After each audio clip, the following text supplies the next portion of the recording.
الحمد لله رب العالمين والعاقبة للمتقين اللهم صل على محمد وعلى آل محمد كما صليت على إبراهيم وعلى آل إبراهيم إنك حميد مجيد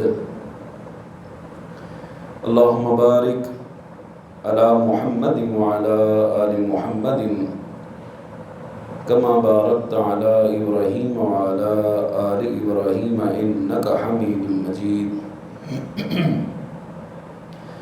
رب اشرح لي صدري ويسر لي أمري واحلل عقدة من لساني يفقهوا قولي. باب ہے الوصال إلى السحر، صبح تک وصال کرنا یعنی سحری تک کچھ نہ کھانا.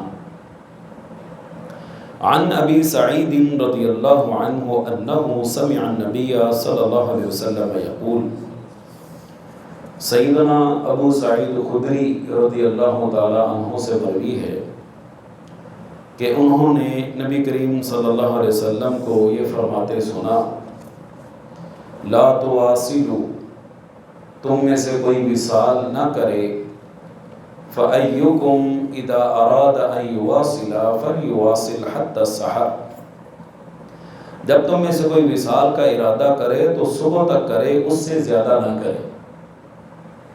وصال روزے کی حالت میں کہتے ہیں، مثال صبح آپ نے سحری کھائی، افطاری کے بغیر کچھ نہیں کھایا، اگلی سحری آ گئی پھر کچھ نہیں کھایا، افطاری کا وقت پھر گزر گیا، یعنی 2-3 دن اکٹھے بغیر کچھ کھائے پیے گزار دینا، اس کو کہتے ہیں وصال کرنا. اگلی حدیث میں بھی اس کی وضاحت آ رہی. صحابہ کرام رضوان اللہ علیہ مجمعین نے جب وصال کرنا چاہا تو آپ نے ان کو منع فرما دیا. صحابہ کہنے لگے اللہ کے رسول آپ بھی تو وصال کرتے ہی ہیں، تو آپ نے فرمایا فَأَيُّكُمْ مِثْلِي، تم میں سے میرے جیسا کون ہے؟ یعنی میں نبی ہوں اور میرا اللہ مجھے کھلا بھی دیتا ہے پلا بھی دیتا ہے، روحانی طور پر اللہ تعالیٰ اس قدر مضبوط کر دیتا ہے کہ مجھے کھانے پینے کی حاجت ہی نہیں رہتی. صحابہ نے کہا نہیں جی نہیں، ہم نے بھی وصال کرنا ہے. آپ نے فرمایا ٹھیک ہے آ جاؤ. پھر آپ نے ایک دن وصال کیا، دوسرے دن پھر چاند نظر آ گیا. آپ نے فرمایا اگر چاند نظر نہ آتا تو میں تمہیں ایک لمبے عرصے تک وصال کراتا، تمہیں پتہ لگ جاتا. کیا مطلب کہ جب ایک چیز شریعت خود تمہیں سہولت دے رہی ہے تو اس سہولت سے فائدہ اٹھاؤ. میرا ایک الگ مسئلہ ہے، میں نبی ہوں، میرا ایک خاصہ ہے. اللہ تعالیٰ نے کچھ خصائص رکھے ہیں نبی صلی اللہ علیہ وسلم کے، یعنی نبی ایک وقت میں 9 بیویاں رکھی ہوئی ہیں. عام امتی کو اس بات کی اجازت نہیں. عام امتی ایک وقت میں 4 رکھ سکتا ہے، 4 سے زیادہ نہیں رکھ سکتا. اسی طرح نبی علیہ الصلوۃ والسلام کو اللہ تعالیٰ نے اور بھی کئی خصائص سے نوازا ہے جو صرف اور صرف آپ کی ذات کے ساتھ خاص ہے، کسی امتی کو اس میں شامل ہونے کی اجازت نہیں. اس میں سے وصال بھی. لہذا وصال جو ہے یہ نبی علیہ الصلوۃ والسلام کے لیے تھا، باقی امت کو اس میں تخفیف کر دی گئی، سہولت دے دی گئی. بلکہ آپ نے فرمایا کہ سب سے بہترین روزہ وہ حضرت داؤد علیہ السلام کا روزہ ہے. وہ کیا تھا؟ وہ ایک دن روزہ رکھتے تھے، ایک دن چھوڑ دیتے تھے. ہم ایک ایسے عرصے اور ایسے زمانے سے گزر رہے ہیں، ہم نے ایک دن روزہ رکھنا ایک دن چھوڑنا، کیا ہم تو فرضی بھی نہیں رکھتے، نفلی روزے رکھنا تو دور. ہماری اس وقت اتنی حالت پتلی ہو چکی ہے کہ ہمارے لوگ فرضی روزہ رکھنا بھی اپنے لیے گناہ سمجھتے ہیں، نعوذ باللہ، اور رکھنے کی ضرورت ہی نہیں کرتے. باہر کا بات وصال کی چل رہی ہے. اگلی حدیث میں دیکھیے، التنکیل لمن اکثر الوصال، کثرت سے وصال کرنے والے کو سامان عبرت بنانا. عن ابی ہریرہ رضی اللہ عنہ قال، حضرت ابو ہریرہ رضی اللہ تعالیٰ عنہ بیان کرتے ہیں نہى النبی صلی اللہ علیہ وسلم عن الوصال فی الصوم، آپ نے روزوں میں وصال کرنے سے منع فرمایا. فقال له رجل من المسلمین، مسلمانوں میں سے ایک آدمی کہنے لگا انک تواصل یا رسول اللہ صلی اللہ علیہ وسلم، اے اللہ کے رسول آپ تو خود وصال کر رہے ہیں اور ہمیں منع فرما رہے ہیں. یہاں سے ایک اور بات ہمیں معلوم ہوئی کہ ہم جب کسی کو کسی چیز کی دعوت دیتے ہیں نا، اس میں آپ کا اپنا عمل بہت زیادہ اہمیت رکھتا ہے. میں نے عرض کیا تھا ایک موقع پر، آپ خود سگریٹ پیتے ہیں، آپ اپنے بچے کو کہیں کہ بیٹا تم سگریٹ نہ پیا کرو، سب سے پہلے پلٹ کر آپ کی طرف جو جواب آئے گا وہ یہی آئے گا بھائی آپ خود بھی تو پیتے ہی. آپ موبائل بہت زیادہ استعمال کرتے ہیں، آپ اپنے بچوں کو کہیں بیٹا موبائل نہ استعمال کیا کرو، وہ آگے سے آپ کو کہے گا باجی آپ تو ساری رات استعمال کرتے ہیں، مجھے کہتے تم نے استعمال کیا کرو. یہ ہوتا ہے. نبی علیہ الصلوۃ والسلام نے جب صحابہ سے کہا کہ تم وصال نہ کیا کرو تو صحابہ نے کہا اللہ کے رسول ہم خود بھی تو کرتے ہیں کہ آپ کا عمل ہی تو ہمارے لیے حجت ہے. قال وَأَيُّكُمْ مِثْلِي، آپ نے فرمایا تم میں سے کون ہے میرے جیسا. یہاں پہ آپ نے وضاحت کر دی کہ یہ خاص میرے لیے.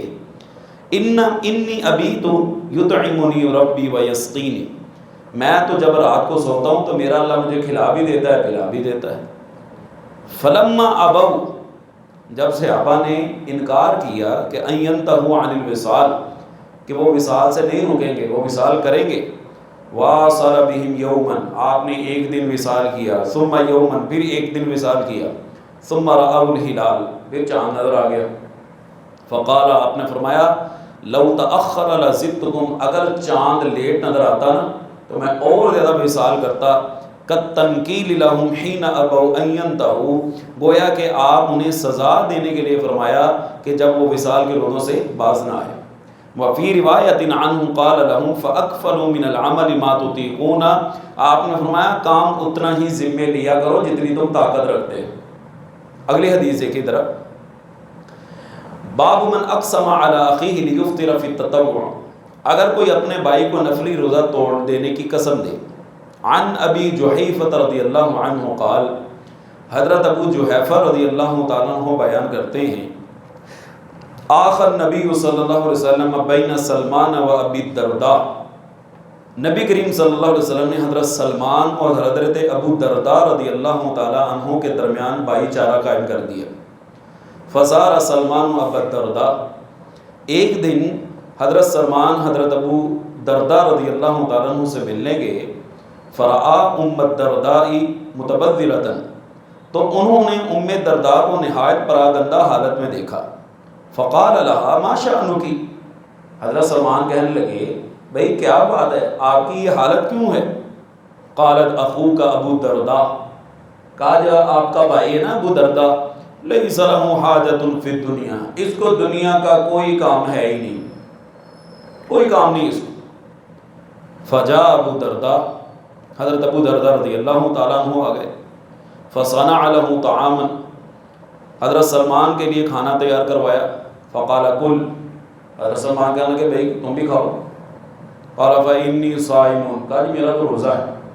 قال ما انا بآکل حتى تأکل، میں تو اس وقت تک نہیں کھاؤں گا جب تک آپ بھی نہ کھائیں.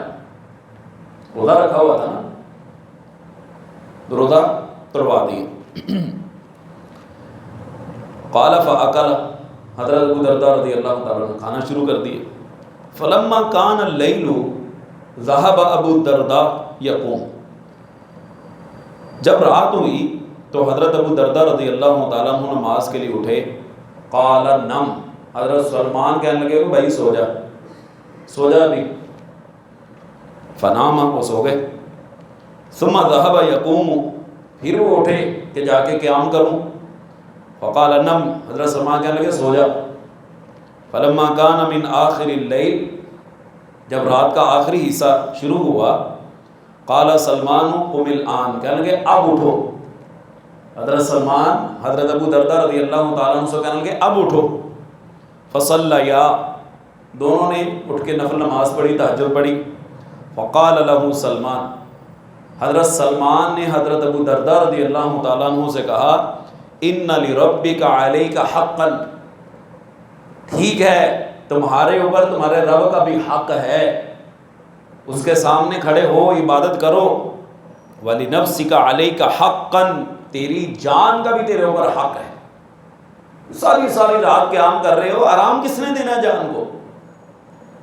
جسم ایک مشینری ہے، مشینری ایک وقت تک چلتی رہتی ہے، بعد میں اس کو آرام دینے کے لیے بند کر دیا جاتا ہے، اس کو سکون مہیا کیا جاتا ہے۔ انسانی مشینری بھی تھک جاتی ہے، یہ کیا کہ ساری رات قیام کر رہے ہو اور بعد میں تھکاوٹ کا شکار ہو جاؤ گے، بیمار ہو جاؤ گے۔ وَلِأَهْلِكَ عَلَيْكَ حَقًّا، ساری رات قیام کرتے رہو گے تو بھائی اہلیہ کا، گھر والوں کا بھی حق ہے، اس کا حق کس نے ادا کرنا ہے؟ فَأَعْطِي كُلَّ ذِي حَقٍّ حَقًّا، ہر حق والے کو اس کا حق ادا کرو۔ جو اللہ تعالیٰ نے ذمہ داریاں لگائی ہیں اسے سب کو دوش ہونے کی ضرورت نہیں ہے۔ اولاد یہ ہے، اولاد کا بھی حق، بیوی ہے اس کا بھی حق، اپنی جان کا بھی حق، اپنے والدین کا بھی حق، اپنے رشتہ داروں کا بھی حق۔ یہ حقوق کس نے ادا کرنے؟ انسان کے ارد گرد جو اس کے کردار ہیں، وہ بحیثیت باپ ہے، بحیثیت بیٹا ہے، بحیثیت شوہر ہے، بحیثیت چچا ہے، جو بھی اللہ تعالیٰ نے اس کے کردار ذمہ لگائے ہیں، اس کی ذمہ داری وہ کس نے ادا کرنی؟ لہذا سمجھایا۔ فَأَتَى النَّبِيَّ صلی اللہ علیہ وسلم فَذَكَرَ ذَلِكَ لَهُ، حضرت ابو درداء رضی اللہ تعالیٰ عنہ نبی علیہ السلام کے پاس آئے، فقال النبی صلی اللہ علیہ وسلم صدق سلمان، آ کے اپنی طرف سے کوئی کیا نہ گلا کیا کہ دیکھیں جی مجھے تو یہ کیا حضرت سلمان نے، آپ نے فرمایا سلمان نے سچ کہا ہے۔ خود نبی علیہ السلام کو اللہ تعالیٰ نے یہ فرمایا قم اللیل الا قلیلا، رات کو قیام ضرور کریں لیکن تھوڑا کریں۔ رات اللہ تعالیٰ نے آرام کے لیے بنائی ہے، دن اللہ تعالیٰ نے کام کاج کرنے کے لیے بنایا ہے۔ ہمارے بہت سارے لوگ دیکھ رہے ہیں کہ الوؤں کی طرح ساری رات جاگتے رہتے ہیں، دن کے وقت میں سوئے رہتے ہیں۔ اور آپ ماشاء اللہ مجھ سے بڑے ہیں، اس چیز کا آپ نے مشاہدہ کیا ہوگا کہ رات کی 1 گھنٹے کی نیند سارا دن کی نیند کا مقابلہ نہیں کر سکتی۔ رات کو جو نیند آتی ہے نا، جو رات کی نیند ہے بڑی پرسکون نیند ہے۔ وَجَعَلْنَا اللَّيْلَ لِبَاسًا، اللہ تعالیٰ فرماتے ہیں رات کو ہم نے تمہارے لیے لباس بنایا ہے۔ لیکن ہمارا بالکل معاملہ الٹا ہو چکا ہے، ہم راتوں کو جاگتے ہیں، دن کو سوتے ہیں۔ حکم کیا ہے کہ رات کو آرام کیا جائے، ہاں تہجد پڑھنی ہے تو تہجد ایک وقت تک سونے کے بعد اب اٹھیں۔ یہاں پہ ایک چیز میں اور وضاحت کر دوں، بہت سارے لوگ یہ کہتے ہیں جی تہجد پڑھنے کے لیے سونا شرط ہے، یہ شرط نہیں ہے۔ اگر کوئی بندہ کسی وجہ سے جاگ رہا ہے، مثال اس کی رات کو ڈیوٹی ہے سیکیورٹی کی، وہ ساری رات جاگ رہا ہے، اب صبح تہجد کا وقت ہوا ہے، دوسرا آدمی آ گیا، اس کی ذمہ داری شروع کی تو یہ تہجد پڑھ سکتا ہے، یہ شرط نہیں۔ ہاں نارمل حالت کے اندر اس کو آرام کرنا چاہیے، آدھی رات جب گزر جائے اور آخری حصہ جب رات کا شروع ہو جائے اس کو اٹھ کے وہ تہجد پڑھ لے۔ لیکن ساری رات مصلی پہ کھڑا ہے اور سارا دن روزہ رکھ رہا ہے، نہ گھر والوں کے حقوق ادا کر رہا ہے، نہ بچوں کے حقوق ادا کر رہا ہے، یہ شریعت نے اس کو قدر کی نگاہ سے نہیں دیکھا۔ اسی طرح اگلی حدیث ہے صوم شعبان، شعبان کے مہینے میں روزے رکھنا۔ عن عائشہ رضی اللہ عنہا قالت، ام المومنین سیدہ عائشہ رضی اللہ تعالیٰ عنہ بیان کرتی ہیں، کان رسول اللہ صلی اللہ علیہ وسلم یصوم حتی نقول لا یفطر، رسول اللہ صلی اللہ علیہ وسلم نفل روزے اس قدر رکھتے تھے کہ ہم سمجھتے تھے کہ اب آپ نے چھوڑنے ہی نہیں، وَيُفْطِرُ حَتَّى نَقُولَ لَا يَصُومُ، اور جب چھوڑنے پر آتے تو ہم سمجھتے کہ اب آپ نے روزہ رکھنا ہی نہیں۔ فَمَا رَأَيْتُ رسول اللہ صلی اللہ علیہ وسلم اسْتَكْمَلَ صِيَامَ شَهْرٍ إِلَّا رمضان، میں نے رسول اللہ صلی اللہ علیہ وسلم کو نہیں دیکھا کہ آپ نے پورے مہینے کے روزے رمضان کے علاوہ کسی اور مہینے کے رکھے ہوں، یعنی رمضان وہ واحد مہینہ تھا جس میں آپ لگاتار سارے مہینے کے روزے رکھتے تھے۔ وَمَا رَأَيْتُهُ أَكْثَرَ صِيَامًا مِنْهُ فِي شَعْبَانَ، اور نفلی روزوں کی جب باری آتی تو شعبان کے مہینے میں سب سے زیادہ آپ نفلی روزے رکھتے تھے۔ اسی طرح اگلی حدیث بھی حضرت عائشہ رضی اللہ تعالیٰ عنہ سے ہے، آپ صلی اللہ علیہ وسلم فرمایا کرتے تھے خُذُوا مِنَ الْعَمَلِ مَا تُطِيقُونَ، جتنی تمہارے اندر طاقت ہے نا اتنا کام کیا کرو، اس سے زیادہ نہ کیا کرو۔ فَإِنَّ اللَّهَ لَا يَمَلُّ حَتَّى تَمَلُّوا، تم تھک جاؤ گے اللہ نہیں تھکتا، تم اکتا جاؤ گے۔ احب الاعمال الی اللہ ادومها وان قل، اللہ کے ہاں پسندیدہ عمل وہ ہے جو ہمیشگی کے اوپر مبنی ہو، اگرچہ تھوڑا ہی کیوں نہ ہو۔ رمضان کا مہینہ آیا، کثرت کے ساتھ تلاوت کر لی، 11 مہینے قرآن بند ہو گیا، یہ اللہ تعالیٰ کو محبوب نہیں۔ ایک بندہ روزانہ کی بنیاد پر مصحف کھولتا ہے، قرآن پاک کی تلاوت کرتا ہے، چاہے ایک آیت پڑھتا ہے، پورا سال پڑھتا ہے، یہ عمل اللہ کو بڑا پسند ہے۔ رمضان کے مہینے میں خوب دل کھول کے خرچ کر دیا، 11 مہینے جیب کو زپ لگا لی اور کھولنے کا نام ہے، سانپ بٹھا لیا کہ ڈنگ مارے گا، یہ اللہ تعالیٰ کو پسند نہیں۔ ہر روز ہر ہفتے تھوڑا بہت اللہ کے نام میں خرچ کرتا رہتا ہے، یہ اللہ تعالیٰ کو بڑا پسند ہے۔ رمضان کا مہینہ آیا، نفل پڑھ لیے، ذکر و ذکار کر لیا، خوب ڈٹ کے کر لیا، 11 مہینے چھٹی، اللہ کو یہ عمل پسند رہے۔ انسان روزانہ کی بنیاد پر اللہ کو یاد کرے، ذکر کرے، صبح شام کے اذکار بھی کرے، سب کچھ اہتمام کرے، یہ عمل اللہ تعالیٰ کو زیادہ پسند ہے۔ اس لیے آپ نے فرمایا یاد رکھو اللہ ثواب دینے سے نہیں تھکتا، تم خود عبادت کر کر کے تھک جاؤ گے۔ وَحَبُّ الصَّلَاةِ إِلَى النَّبِيِّ صلی اللہ علیہ وسلم مَا دُوِّمَ عَلَيْهِ، نبی علیہ السلام کو وہی نماز پسند تھی جو پابندی سے ادا ہو، اگرچہ تھوڑی کیوں نہ ہو۔ وَكَانَ إِذَا صَلَّى صَلَاةً دَاوَمَ عَلَيْهَا، نبی علیہ السلام جب کبھی کوئی نماز پڑھتے تھے تو آپ اس پر ہمیشگی کرتے تھے۔ تو یہاں پر ہمارے لیے درس اور سبق آج کے اس نشست میں یہی ہے کہ انسان کو اتنا عمل کرنا چاہیے جتنی وہ طاقت رکھتا ہے۔